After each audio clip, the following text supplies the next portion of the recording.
What if I told you the secret to reaching the stars wasn't brilliant equations, but giving spiders LSD? Or that the most important step to the moon was actually launched as a Nazi terror weapon? And that the first true space hero was a very confused and very doomed stray dog? Forget the clean, heroic story you learned in school. The real history of space travel is a chaotic, hilarious, and often terrifying mess of mad science, bitter rivalries, and sheer dumb luck. In this video, I'm going to show you how that beautiful mess didn't just get us to space, it created the very world you live in today. It all starts here.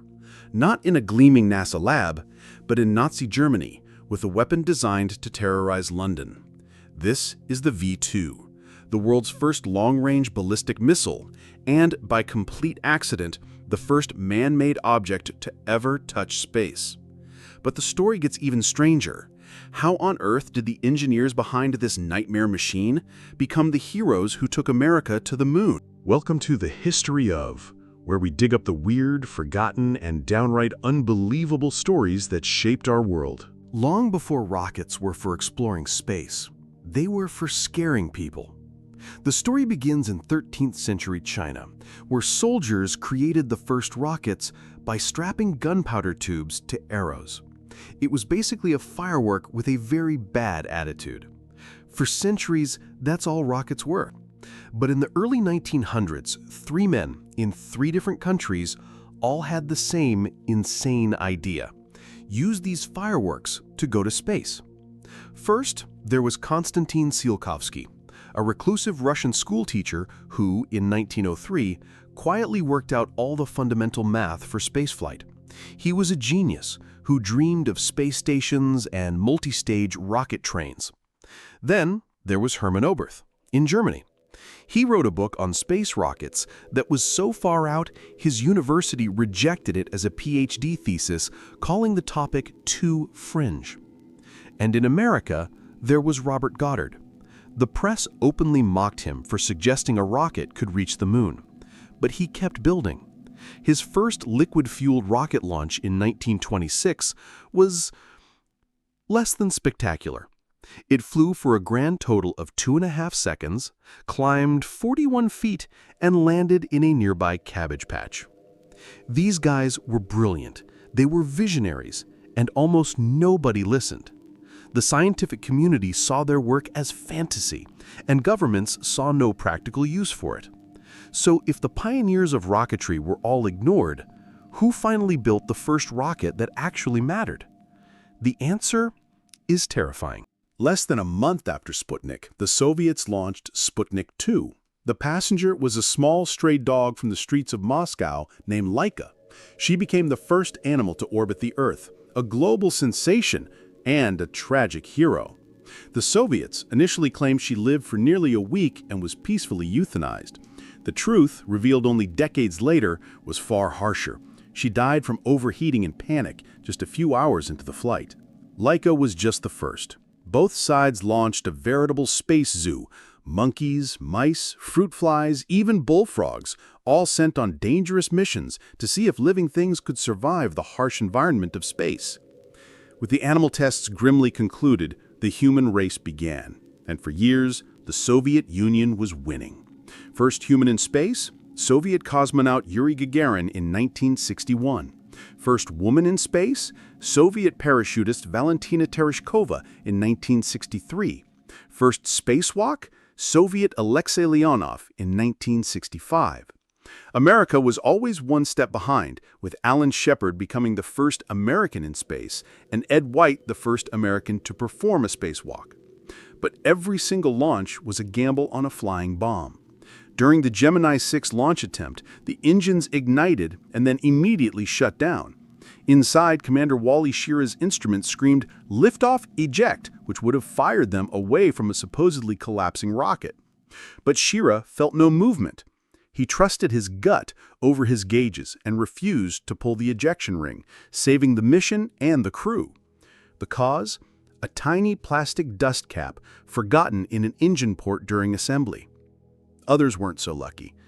In January 1967, the Apollo 1 crew died in a horrific fire that swept through their pure oxygen capsule during a routine launch rehearsal. Just 3 months later, the Soviet program suffered its own tragedy.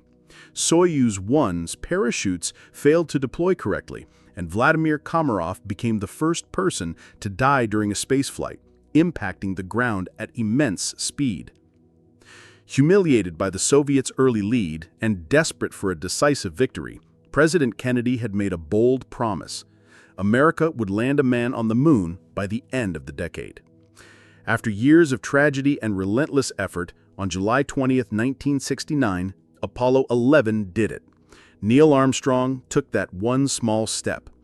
America hadn't just caught up, they had lapped the Soviets in the final stretch, effectively ending the race to the moon. Humanity had reached the moon, the ultimate prize in the superpower showdown. But back on Earth, a quieter, more important invasion was already underway. An invasion from orbit that would change your life forever without you even noticing. The whole time we were focused on astronauts and footprints, a science fiction writer had already figured out the real future. Back in 1945, a young Royal Air Force officer named Arthur C. Clarke proposed placing 3 satellites in a special high orbit. At exactly 22,236 miles up, they would perfectly match the Earth's rotation. From the ground, they'd appear to stand still in the sky, creating a permanent global communications network. It was a brilliant idea, decades ahead of its time. Sputnik was the first, but soon the sky began to fill with Clarke's vision. In 1962, Telstar 1 gave us the first live TV broadcast across the Atlantic. Suddenly, you could watch events happening on another continent live as they happened. This was the start of our connected world. That satellite dish on your roof? Thank a satellite. That weather forecast that tells you to bring an umbrella? It's compiled from a fleet of meteorological satellites constantly watching the Earth. Even your ATM transaction relies on a satellite's ultra-precise clock to sync the entire global financial system. But the biggest game changer of all was this: the Global Positioning System. GPS wasn't invented for you to find the nearest coffee shop. It was a top-secret U.S. military project designed to let nuclear submarines know their exact position and to guide missiles to their targets with terrifying accuracy. It was declassified for civilian use in the 1990s, and it changed everything. Getting lost became a choice. Your phone knows where you are, your Uber knows where to pick you up, and farmers can manage their fields with centimeter-level accuracy. We now live in a world completely built on an invisible network of satellites we can't see, but can no longer live without. This satellite network made our lives connected, convenient, and safer. But it also gave military commanders a terrifying new power: the all-seeing eye. The battlefield would never be the same again. Long before GPS, the very first military use of satellites was for one thing: spying. The top-secret U.S. Corona program in the 1960s launched satellites that took high-resolution pictures of the Soviet Union on actual film. But how do you get film back from space? You can't just email it. So the satellite would eject a bucket of film, which would plummet back to Earth, deploy a parachute, and then a military plane had to literally snag it out of mid-air with a hook.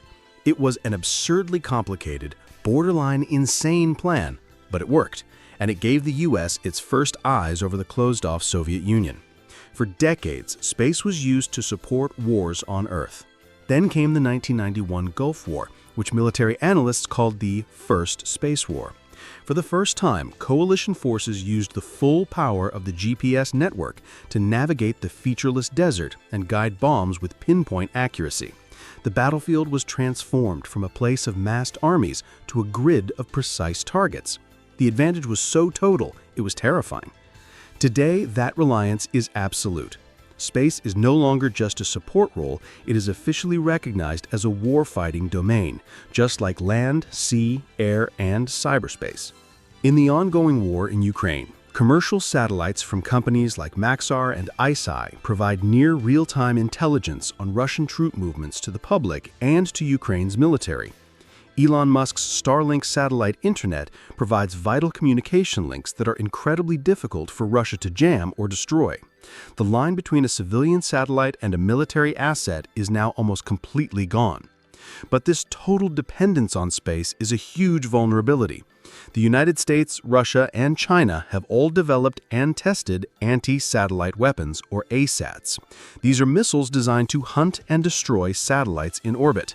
The problem? A successful attack creates a cloud of thousands of pieces of space debris, each traveling at over 17,000 miles per hour. This cloud can trigger a cascading chain reaction of destruction known as the Kessler syndrome, turning entire orbits into lethal, unusable minefields for decades. A war in space could mean the end of space for everyone. Wars are now planned and fought in orbit. But while the superpowers plan for conflict, a new kind of space race has begun. It's not about flags and footprints anymore. It's about business and turning the final frontier into a very, very weird tourist destination. For 60 years, every time we went to space, we threw the rocket away. It was like flying a 747 from New York to London and then dumping it in the ocean at the end of the flight. It was unbelievably expensive. Then, SpaceX did this. By creating a rocket first stage that could fly back to Earth and land itself, they made the most expensive part of the rocket reusable. This single innovation slashed the cost of getting to orbit by an order of magnitude. It didn't just make space cheaper, it made it accessible. And it kicked off a new space race, not between countries, but between companies. Now, a new generation of space barons, Elon Musk, Jeff Bezos, Richard Branson, are leading the charge, each with their own vision for the final frontier. This new accessibility has opened the door to the final frontier's first big business, tourism. The first space tourist, American businessman Dennis Teo, paid Russia a reported $20 million back in 2001 for a trip to the ISS. Now companies like Richard Branson's Virgin Galactic and Jeff Bezos's Blue Origin are offering short, suborbital hops for hundreds of thousands of dollars. It's the ultimate joyride for the super rich. You can even pay in Bitcoin. But this new gold rush is about much more than tourism. NASA is now partnering with these private companies for its Artemis program, which aims to put humans back on the moon by 2025, this time to build a permanent base and learn how to live off-world. Elon Musk and SpaceX have an even bigger goal, a self-sustaining city on Mars. They plan to launch the first uncrewed cargo missions by the end of this decade, paving the way for the first humans to follow. And the wildest idea of all? Asteroid mining. The asteroid belt between Mars and Jupiter is estimated to contain $700 quintillion worth of minerals like platinum, gold, and iron. That's enough to make every single person on Earth a 100 billionaire. It's a technology that could solve our planet's resource problems forever, or completely crash the global economy. Either way, it's coming. And to get to these new frontiers, we're right back where we started, doing weird science. We're studying how slime behaves in zero-G, how jellyfish vertigo can teach us about human balance, and perfecting the technology to turn astronaut pee into tomorrow's coffee. The bizarre experiments never stopped. So, how did we get here? We've seen that the road to space wasn't a straight, clean line. It was a journey born from a Nazi superweapon, fueled by a bitter Cold War rivalry that pushed humanity to the brink, and built on the backs of forgotten pioneers and unwitting animal heroes. We saw how an invisible network of satellites quietly took over the world, becoming the backbone of our modern lives, running everything from your phone to your bank account. We learned that space is now a battlefield, a fragile and vital domain where the next global conflict could begin, potentially cutting us off from the technologies we depend on. And now, we're entering a new age, where private companies are turning the final frontier into a marketplace, a tourist destination, and the next source of unimaginable wealth. From spiders on drugs to rockets of terror, our journey to the stars has been anything but predictable. It's a story of our worst impulses, our greed, our fear, our capacity for destruction, and our greatest dreams, all tangled together. It proves that sometimes humanity's greatest leaps forward come from our darkest moments, our strangest ideas, and our most desperate gambles. The history of spaceflight isn't just about where we've been. It's a roadmap for where we're going. And it leaves us with one question. What bizarre idea will launch us to the next frontier? If you want to uncover more of the weird history behind our modern world, make sure you subscribe to The History Of and hit that notification bell so you don't miss our next deep dive. What historical topic should we tackle next? Let us know in the comments below. Thanks for watching.